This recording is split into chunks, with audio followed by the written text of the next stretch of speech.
Lecture de l'épître du bienheureux apôtre Pierre. Mes bien-aimés, humiliez-vous sous la puissante main de Dieu, afin qu'il vous élève au temps de sa visite. Déchargez-vous sur lui de tous vos soucis, car lui-même prend soin de vous. Soyez sur vos gardes et veillez, car votre adversaire le diable, comme un lion rugissant, rôde cherchant qui il pourra dévorer. Résistez-lui en demeurant ferme dans la foi, sachant que vos frères qui y sont répandus dans le monde souffrent les mêmes afflictions que vous.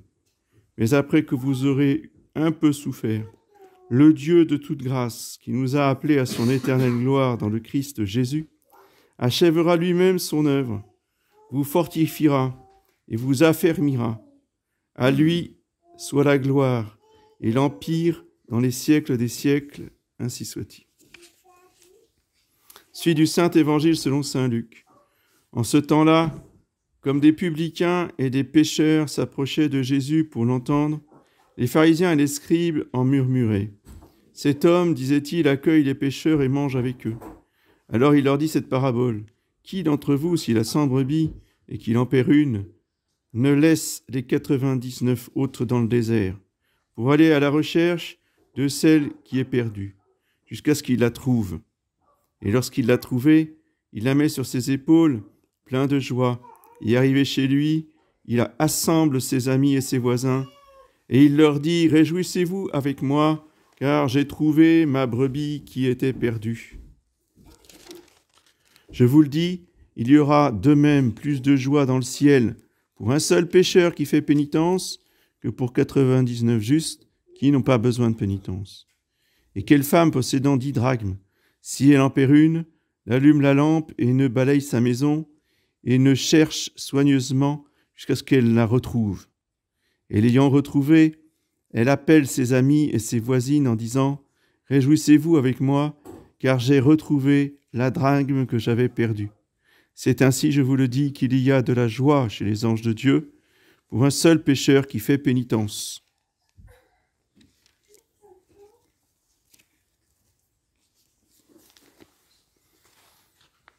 Voici les annonces de la semaine. Donc aujourd'hui, messe du dimanche dans l'octave du Sacré-Cœur.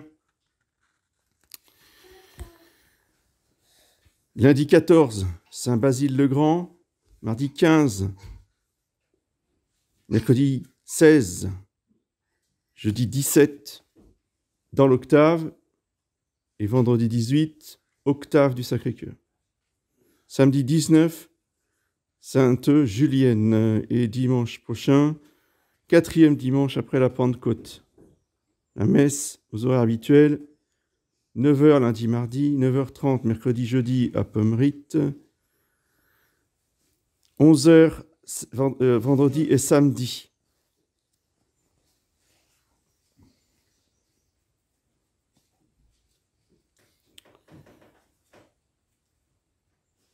Donc je vous rappelle la conférence de M. Adrien Abosi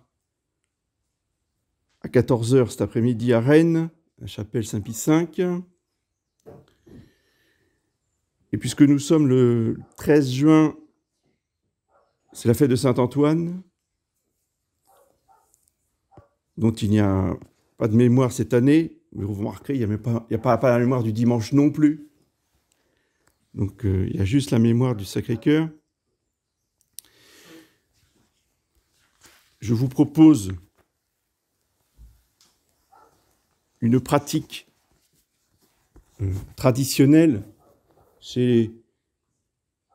dans l'ordre franciscain, capucin, qu'on appelle le pain de Saint-Antoine ou le pain des pauvres.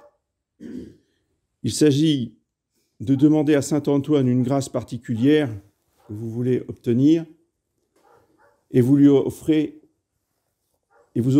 une aumône aux pauvres uniquement quand vous aurez reçu la grâce. Alors, ce que je vous propose, eh bien, c'est que cette aumône pour les pauvres, vous la donniez pour le Carmel. Ça aidera le Carmel, et en même temps, eh bien, vous pouvez être sûr que vous obtiendrez la grâce que vous demandez.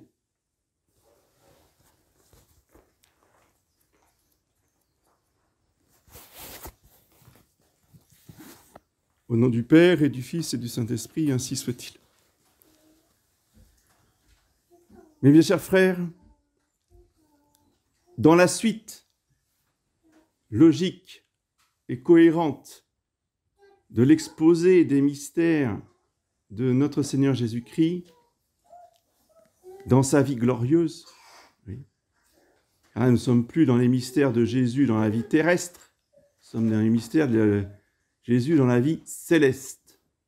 Ça commence par l'ascension, et maintenant nous avons fêté la Sainte Eucharistie, et aujourd'hui nous fêtons son Sacré-Cœur.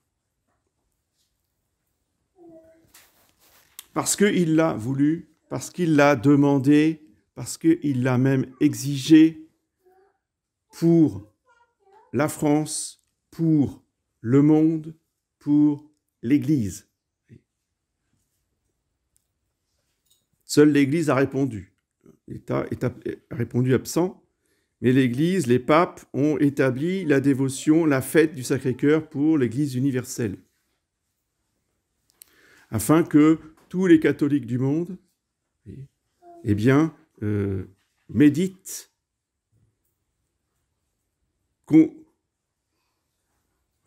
ne comprennent pas, mais méditent et réalisent mieux l'amour infini de Jésus par cette dévotion à son cœur. Dévotion désuète, stupide, méprisable pour les orgueilleux jansénistes du XVIIe siècle. C'est pour humilier tous ces jansénistes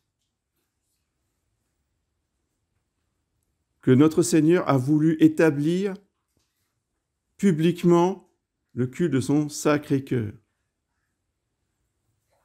Et ces jansénistes n'ont pas tari de sarcasme contre ces pauvres gens stupides, sentimentaux, qui s'imaginent que Jésus va convertir tous les pécheurs. Oui. Non, seule une toute petite élite de gens parfaits et privilégiés seront sauvés et tous les autres iront en enfer, c'est normal. C'était ça la mentalité. Il faut replacer le Sacré-Cœur dans ce contexte historique et religieux. Oui. Aujourd'hui, c'est exactement le contraire. Et nous allons certainement mieux le réaliser cet après-midi pour ceux qui viendront. Et ceux qui ne peuvent pas, ils devront écouter la conférence sur YouTube. Parce qu'aujourd'hui, c'est justement le salut universel. C'est que tout le monde est sauvé depuis sa conception. Oui. C'est pour ça que l'enfer est vide. L'enfer ne peut pas se remplir avec des gens qui sont sauvés. Vous allez me dire, qu'est-ce que vous racontez ? Je raconte ce qu'ont dit les théologiens, de Lubac en particulier, et ce qu'a affirmé Vatican II. D'accord ? C'est une église qui n'a strictement plus rien à voir avec l'église catholique. Mais à l'époque du Sacré-Cœur, vous voyez, c'était le contraire. Aujourd'hui, il nous faut donc prêcher le Sacré-Cœur dans le contexte d'aujourd'hui. C'est pas parce que nous adorons le cœur sacré de Jésus infiniment miséricordieux que tout le monde va au paradis. L'enfer a été créé par le Sacré-Cœur. L'enfer, c'est l'amour de Jésus outragé et non consolé et non réparé. C'est l'outrage non réparé. C'est le pécheur obstiné. Même le Sacré-Cœur ne peut rien contre le pécheur obstiné. Même quand il est présent devant lui,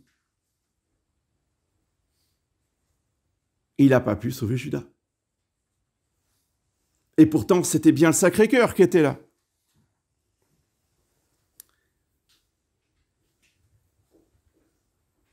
Donc la dévotion au Sacré-Cœur n'exclut absolument pas l'enfer. Ça le rend encore plus nécessaire et encore plus, j'allais dire, douloureux. Oui. Parce que se damner, parce que notre Dieu s'est jamais occupé de nous, eh bien, c'est moins douloureux que de se damner alors que notre Dieu a tout fait, plus que tout faire, il a été au-delà du pensable et de l'imaginable pour venir chercher justement sa brebis perdue.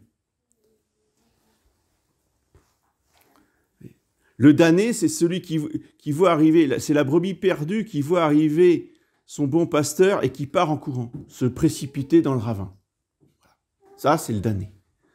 Qu'est-ce que vous voulez qu'il fasse, le bon pasteur? Il ne va pas sauter dans le ravin. Il n'a plus que ses deux yeux pour pleurer. Au sens physique du terme. C'est-à-dire que les larmes de Jésus sont des larmes de sang. Attention, ce n'est pas des larmes comme nous. C'est que au jardin des Oliviers, notre Seigneur a sué du sang, a pleuré du sang, a répandu son sang par tous les pores de sa peau à cause justement de ces âmes qui se sont damnées malgré son amour infini.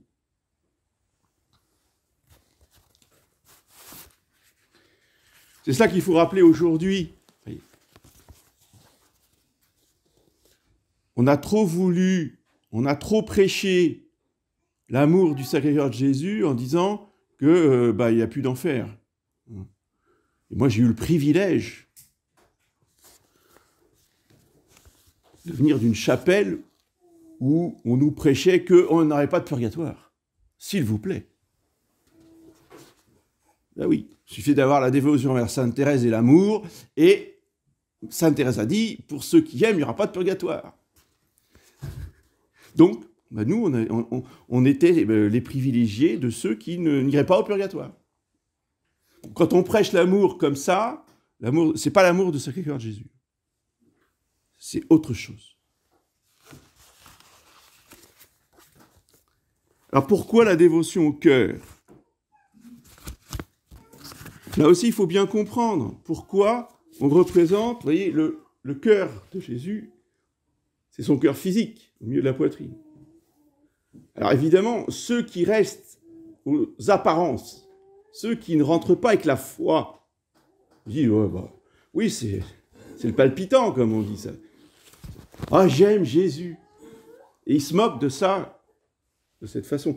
Il y a toujours des jansénistes, aujourd'hui. Ils ne sont pas très nombreux, mais enfin, ils existent aussi, en réaction aux charismatiques, etc., qui ne parlent que de l'amour. Vous voyez. Un excès entraîne toujours l'autre excès. Alors après, il y en a un qui domine sur l'autre, mais ils existent toujours, les deux. Donc c'est pour ça qu'il faut bien comprendre avec les yeux de la foi ce cœur physique de Jésus. Le cœur physique, il est là pour nous faire comprendre les réalités mystiques. Parce que les réalités mystiques, elles sont en harmonie, elles fonctionnent de la même façon que le cœur physique. Le cœur, c'est une pompe qui va faire circuler le sang dans tout le corps jusqu'aux extrémités de notre corps. Si la pompe s'arrête, donc si la circulation s'arrête, c'est la mort, parce que les cellules ne sont plus vivifiées, le sang n'est plus purifié. Donc, le cerveau est intoxiqué et c'est la mort imminente. Donc, le cœur est bien le symbole, même le cœur physique est le symbole de la vie physique.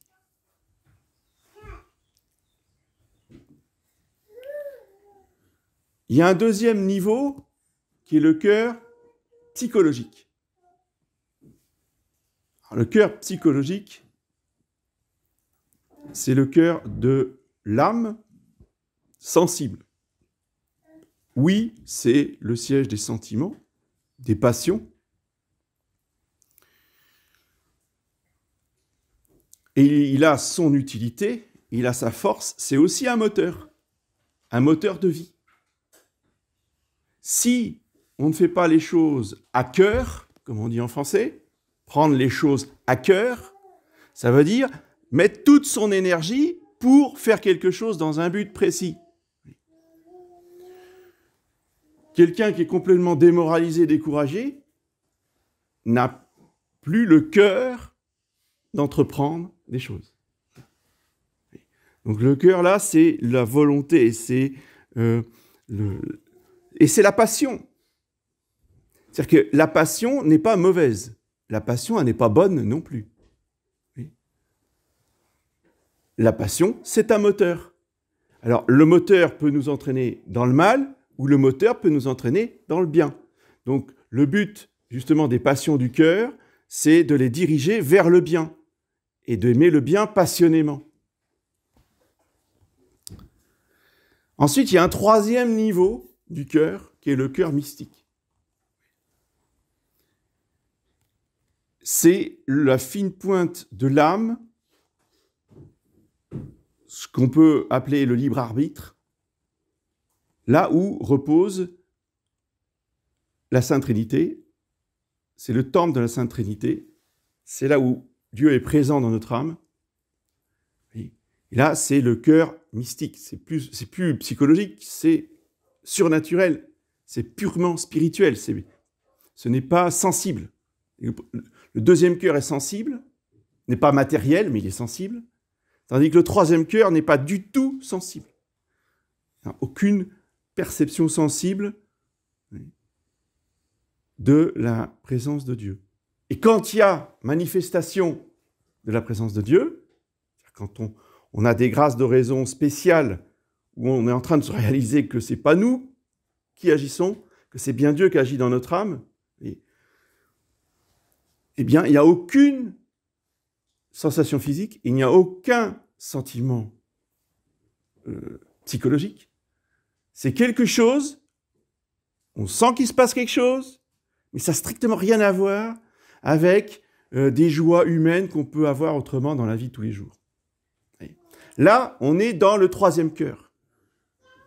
Et la dévotion au Sacré-Cœur de Jésus nous invite à rentrer dans cette réalité mystique qu'est le cœur de Jésus, mais non pas le cœur physique, non pas le cœur passionnel, mais le cœur mystique, qui est le principe de la vie, qui est le principe de notre vie, qui est le principe de la vie de Jésus, qui est le principe de la vie de l'Église. Le moteur de toute la vie de l'Église, c'est le Sacré-Cœur de Jésus. C'est ce cœur rempli de l'amour infini de Dieu qui nous a rachetés sur la croix, qui nous pardonne nos péchés, qui nous donne les sacrements, en particulier, évidemment, la Sainte Eucharistie. C'est pourquoi, jeudi prochain, c'est la fête du cœur eucharistique de Jésus, qui est une fête qui fait la synthèse, si vous voulez, entre la fête Dieu et la fête du Sacré-Cœur, qui nous montre dans l'hostie le cœur sacré de Jésus, qu'il a voulu nous montrer physiquement, je vous le rappelle, et je vous invite, pour ceux qui ne connaîtraient pas encore, allez voir sur YouTube. Maintenant, justement, avec les vidéos, on fait de très bons documentaires. Il y a un documentaire sur le miracle de Lanciano, qui date depuis le 8e siècle, et qui est encore aujourd'hui absolument intact, où l'on voit justement une coupe transversale d'un cœur humain, qu'un prêtre du 8e siècle, qui doutait de la présence réelle, a retrouvé dans ses doigts. Il tenait l'hostie, puis tout d'un coup, l'hostie a disparu, c'est-à-dire les apparences du pain ont disparu, et en fait, il a eu... qu'est-ce qui s'est passé? Nous parlons du miracle de Lanciano. C'est un abus de langage. C'est faux. Il n'y a pas de miracle, justement. C'est que Dieu a fait cesser le miracle. Vous voyez? C'est comme la transfiguration de Jésus. Il n'y a pas de miracle. Le miracle, c'est que les apôtres voyaient Jésus comme vous et moi. Ça, c'était un miracle. C'est-à-dire que Jésus faisait un miracle à chaque instant pour cacher sa gloire. Et puis à un moment donné, il arrête tout et il se montre tel qu'il est. C'est-à-dire resplendissant de lumière. Le miracle, c'était les 33 ans de la vie de Jésus. L'absence de miracle, ça a duré quoi, 5-10 minutes, pas plus. Eh bien, pour Chantchiano, c'est pareil. Le prêtre, tout d'un coup, il a vu qu'il n'y avait plus de miracle et il s'est retrouvé avec le cœur physique de Jésus dans les mains. Et évidemment, la messe n'a pas continué et l'évêque du diocèse a ordonné qu'on expose le cœur, et dans le calice, il s'est retrouvé avec du sang humain. On a recueilli le sang dans un calice en verre, et avec le temps, vous voyez, comme quoi il n'y avait pas de miracle, c'est comme le sang humain, ça a coagulé, tout simplement. Sauf que, là, le miracle, l'intervention divine, au lieu d'avoir un caillot de sang tout dur et tout noir, il y en avait 5. Pour manifester que le précieux sang venait des 5 plaies de Jésus. Mais en dehors du fait qu'il y ait 5 caillots de sang, il n'y a pas de miracle. Et les scientifiques modernes ont pu analyser, vous voyez, à la fois un morceau du cœur et à la fois une partie des caillots de sang, en analysant l'hémoglobine, le groupe sanguin, etc. Et en remarquant aussi, en faisant des comparaisons avec le sang trouvé sur le Saint-Suaire. C'est drôle, c'était le même. Vous voyez ? Ben oui, forcément. C'était exactement le même sang. Oui. Donc ces miracles-là sont pour nous faire réaliser, encore une fois, même les scientifiques qui analysent ne comprennent pas ce qui se passe, mais on a des informations précises sur ce qui se passe à la messe, sur la nature du corps de Jésus, vous voyez, sur son groupe sanguin. Qu'on sache que Jésus avait un groupe AB, ça ne change pas notre foi. Hein, et ceux qui ne le savent pas pourront quand même aller au ciel. On est bien d'accord. Mais si notre Seigneur fait provoque ce genre d'événement, c'est pour soutenir, pour aider notre foi, pour nous donner des confirmations humaines de ce que nous croyons.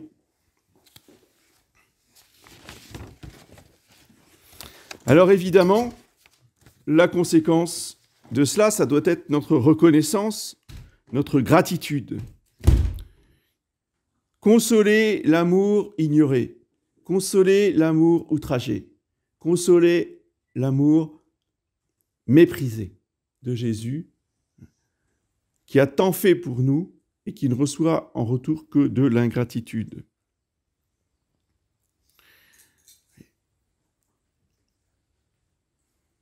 Et nos péchés sont d'abord une immense ingratitude, un total manque de cœur pour celui qui nous a aimés jusqu'à mourir et se donner tous les jours sur l'autel et nous attendre tous les jours dans le tabernacle. C'est ça le péché. Pour comprendre la gravité du péché, il faut réaliser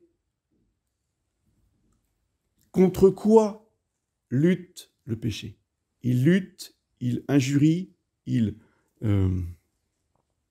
attaque l'amour infini et parfait. C'est en cela que le péché est horrible. Tant qu'on n'a pas compris ça, on n'a pas compris ce que c'est que le péché. Et donc, pour réparer nos péchés, eh bien, ça, c'est aussi le grand cadeau du Sacré-Cœur de Jésus.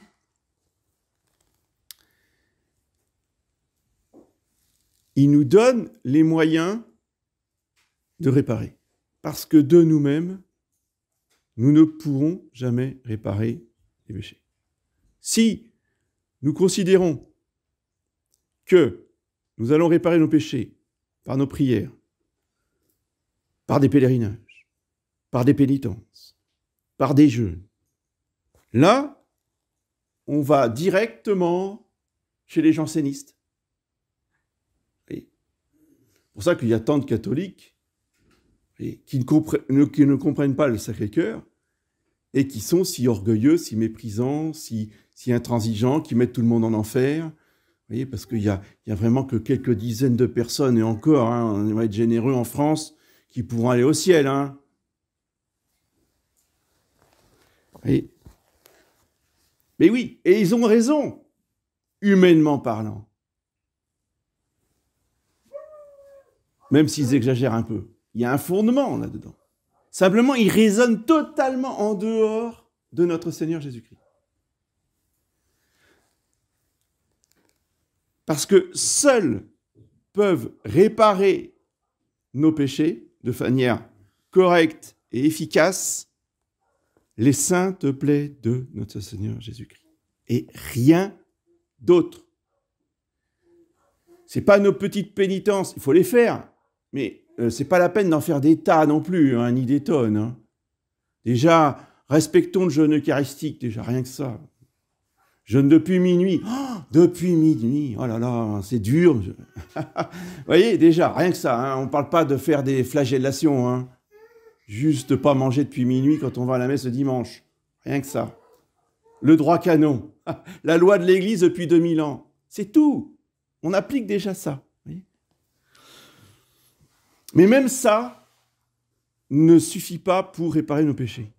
Il faut le sacrifice infini de Jésus-Christ, Fils de Dieu, pour réparer nos péchés. Et donc, le Sacré-Cœur, qu'est-ce qu'il fait? Il nous donne ses saintes plaies. C'est à nous, il nous les donne. À nous de les offrir à Dieu le Père. Voilà. Et c'est par l'offrande des saintes plaies, en particulier par l'offrande de la plaie du cœur de Jésus, que nous pouvons réparer une multitude de péchés. Voilà. Et là, on est dans la miséricorde, la vraie miséricorde du Sacré-Cœur, qui satisfait la vraie justice de Dieu. Et on comprend que c'est parfaitement harmonieux, que l'un ne va pas sans l'autre. Et on est établi dans l'espérance, parce que le Sacré-Cœur m'a donné le moyen de tout réparer. Le drame du chrétien, c'est quand il prend conscience de ses péchés et qu'il dit « mais je ne vais jamais pouvoir y arriver, je ne vais jamais y arriver ». Et tu as raison, c'est bien, il faut passer par là. On y est tous plus ou moins passés. Avouons-le. Il y a des moments où on se dit « mais c'est pas possible ».